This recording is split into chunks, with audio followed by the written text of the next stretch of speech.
बिस्मिल्लाहिर्रहमानिर्रहीम। अस्सलाम वालेकुम। शहबाज़ IT एकेडमी की तरफ से मोहम्मद शहबाज़ आपकी खिदमत में हाजिर है। आज हम पढ़ेंगे माइक्रोसॉफ्ट एक्सेल 2016 की क्लास 5 को। इसके अंदर हम देखेंगे कि हम जो लेफ़्ट राइट सेंटर के ऑप्शन हैं इनको कैसे यूज़ कर सकते हैं, जो अलाइनमेंट के ऑप्शन है कैसे यूज़ कर सकते हैं। देखिए, लोग कहते हैं कि अलाइनमेंट के ऑप्शन बहुत ज़्यादा आसान है, ऐसी है वैसे हैं, लेकिन उनको फिर भी इनका सही इस्तेमाल नहीं आता। तो इस क्लास के अंदर हम सही तरह से सीखेंगे कि आप माइक्रोसॉफ्ट एक्सेल के अंदर जो अलाइनमेंट के ऑप्शन हैं वो कैसे यूज़ कर सकते हैं। देखिए, मैं आपको एक एग्जांपल से समझाता हूँ। देखिए, फ़र्ज़ करें मेरे पास ये टेक्स्ट है, मैंने इसको सेलेक्ट किया। अगर आपने किसी रोज़ है, अब देखें इसके जो साइज़ है ये थोड़ा सा कम है, रो की जो हाइट है जो दो, मैं थोड़ा सा इसको जूम इन करके आपको दिखा दूँ। जो ये रोज़ की जो हाइट है ये कम है। अगर आप इसको बढ़ाना चाहते हैं, मैं इसको सेलेक्ट करूँगा। देखिए, आपने क्या करना है, इसने जैसे 4 लिखा हुआ है, आपने 4 के ऊपर रखेंगे तो आपका एरो चेंज हो जाएगा। पहले आपका एरो कर्सर था, एक एरो बना हुआ था, अब आप देखें एक एरो चेंज हो गया जिसकी डायरेक्शन इस वक्त राइट साइड के ऊपर है। तो जब आप किसी रो को सिलेक्ट करना चाहते हैं, उसकी हाइट को बढ़ाना चाहते हैं या कम करना चाहते हैं, तो उसके लिए आपने क्या करना होता है, आपने ये रो के नंबर्स के ऊपर आना। जैसे 4 से शुरू हो रही मेरी रो, मैं 4 के ऊपर आऊँगा, यहाँ से माउस को लेफ़्ट क्लिक दबा के रखना है और माउस को नीचे की तरफ ड्रैग करना है। तो इस तरह से आपकी जो सारी रोज़ हैं ये सिलेक्ट हो जाएंगी। अब मैं चाहता हूँ इसकी मुझे हाइट बढ़ानी है, तो आपने क्या करना है, मुझे इसके ऊपर राइट क्लिक करना है। तो मैं क्या करूँगा, देखिए मैंने रो सेलेक्ट कर ली है, मैं यहाँ पर राइट क्लिक करूँगा और राइट क्लिक करने के बाद आपके पास ये ऑप्शन एक आता है, थोड़ा सा जूम इन करके दिखा देता हूँ, रो हाइट का। तो आप रो हाइट को चूज़ करते हैं तो आपके पास रो हाइट आ जाती है। रो हाइट का मतलब है कि ये जो रोज़ के दरमियान जो फासला है, अगर आप इसको बढ़ाना चाहते हैं तो बढ़ा लें। अभी फ़िलहाल मैं इसको क्या करता हूँ, मैं इसको करता हूँ 25 लिखा, ओके किया।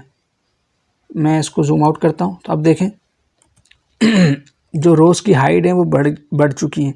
ये नॉर्मल रो हाइट है और जो ये वाली रो हाइट्स हैं ये बढ़ चुकी हैं। तो मैंने 25 किया है, लेकिन इसमें आपने एक चीज़ नोटिस की होगी, जब मैं 25 रो की हाइट्स बढ़ाई है तो देखें जो शहबाज़ IT एकेडमी जो नीचे टेक्स्ट लिखा हुआ है ये नीचे की तरफ है और ऊपर स्पेस खाली है। इसका अगर आपको प्रिंट प्रीव्यू दिखाया जाए,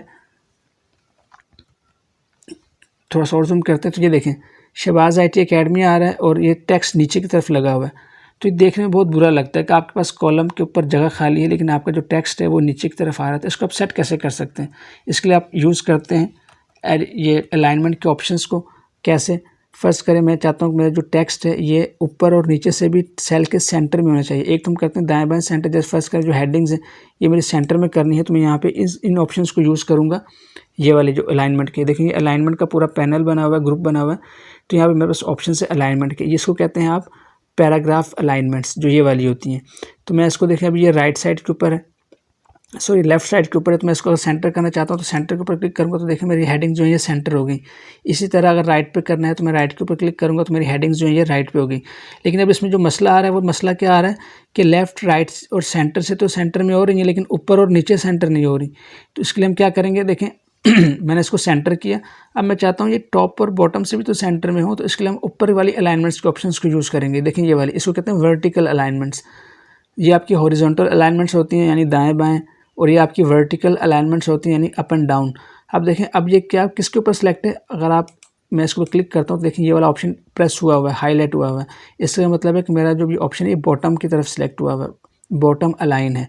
इसी तरह अगर मैं चाहता हूँ कि ये भाई ये सेंटर अलाइन हो जाए वर्टिकली भी, तो मैं इसके ऊपर क्लिक करूँगा तो देखें मेरी अब जो हेडिंग्स हैं ये सेंटर अलाइन हो गई हैं। अब इनका नीचे के बॉर्डर के साथ भी और ऊपर के बॉर्डर के साथ भी इक्वल डिस्टेंस हो गया है। तो इसी तरह से जैसे अब ये शहबाज़ IT एकेडमी आ रहा है, मैं थोड़ा जूम आउट करता हूँ। अब मैं चाहता हूँ देखिए ये जो शहबाज़ IT एकेडमी जो ये टेक्स्ट आ रहे हैं ये भी प्रॉपर अलाइन हो जाएं ताकि ये खूबसूरत भी लगें। तो इसके लिए हम क्या करेंगे, हम ये वाला जो ऑप्शन है सेंटर अलाइन का, इसको क्लिक करेंगे। जैसे इसको क्लिक करते हैं तो आप इसको जूम आउट करके देखें तो देखें अब ये टेक्स्ट सेंटर अलाइन हो गया। अब ये वर्टिकली भी सेंटर हो गया। मैं इसका प्रीव्यू देखूँ, अगर प्रिंट प्रीव्यू देखें तो ये देखें अब ये जो आपके पास ऑप्शन है ये हेडिंग भी सेंटर है, लेफ़्ट और राइट से भी सेंटर है, अप एंड डाउन से भी सेंटर है। तो इस तरह से आप अपने जो टेक्स्ट है उसकी हॉरिजॉन्टल अलाइनमेंट को भी चेंज कर सकते हैं और वर्टिकल अलाइनमेंट्स को भी चेंज कर सकते हैं। तो ये मसला लोगों के साथ बहुत ज़्यादा आता है कि लोग क्या करते हैं कि जब एक्सेल के अंदर काम करते हैं तो या तो उनका टेक्स्ट बहुत ज़्यादा ऊपर लगा हुआ होता है, जैसे फ़र्ज़ करें अगर इसमें 3 अलाइनमेंट्स होती हैं, एक बॉटम की, एक सेंटर की और एक टॉप की। बाज़ का टेक्स्ट इस तरह से टॉप के ऊपर लगा हुआ होता है जो कि बुरा लगता है, और बाज़ का बॉटम के ऊपर लगा होता है इस तरह से करके, ये भी बुरा लगता है। तो आपने क्या करना है, हमेशा से जब आप अलाइनमेंट रखें तो आपने अलाइनमेंट को सेंटर अलाइन रखना है, लेकिन ये डिपेंड करता है आपकी रिक्वायरमेंट के ऊपर। जैसी आपकी रिक्वायरमेंट होगी वैसी रखनी है, लेकिन अमूमन जो जनरल सेटिंग्स होती है वो इसी तरह से होती हैं कि जो आपका टेक्स्ट है वो अगर आप चाहें तो अब जैसे लेफ़्ट अलाइन है तो ये लेफ़्ट रहेगा, लेकिन जो इसकी वर्टिकल अलाइनमेंट है इसको हम सेंटर कर देंगे। तो इसको सेंटर पे क्लिक करेंगे तो अब ये है कि टेक्स्ट अच्छा लगता है। तो इस तरह से आप इनके अंदर अलाइनमेंट्स को यूज़ कर सकते हैं और इनको अपने टेक्स्ट को बहुत ज़्यादा खूबसूरत बना सकते हैं। तो उम्मीद है आपको समझ आया होगा। इंशाल्लाह नेक्स्ट क्लास में आपसे मुलाकात होती है, तब तक के लिए इजाज़त दें। अस्सलामु अलैकुम व रहमतुल्लाहि व बरकातुहू।